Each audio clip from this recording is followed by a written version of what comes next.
विधानसभा मतदारसंघाचे प्रहारचे उमेदवार बिपिन चौधरी यांचं वाहन अज्ञात इसमानं पेटवल्याची घटना घडली आहे। यवतमाळ विधानसभा मतदारसंघातील प्रहारचे बिपिन चौधरी हे उमेदवार आहेत। तर काल मध्यरात्री दरम्यान त्यांच्या घरासमोर उभं असलेलं त्यांचं वाहन याला आग लावलेली आहे।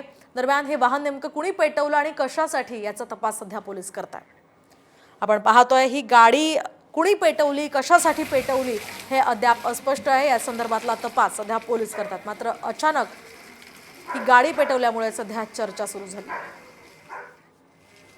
बिपिन चौधरी यांची ही गाडी आहे आणि एका अज्ञात व्यक्तीने ही गाडी पेटवल्याची चर्चा आहे।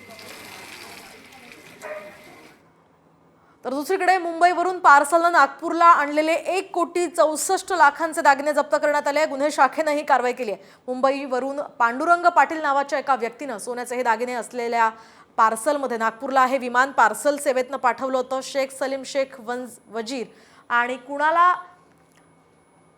कुणाल राऊत यांनी हे पार्सल घेतलंय। दरम्यान हे पार्सल घेऊन दागिने काढून पेटीत ठेवून ते निघाले होते। याची माहिती गुन्हे शाखेला मिळताच त्यांनी कुरिअर काम करत असलेल्या दोघांनाही ताब्यात घेतलंय।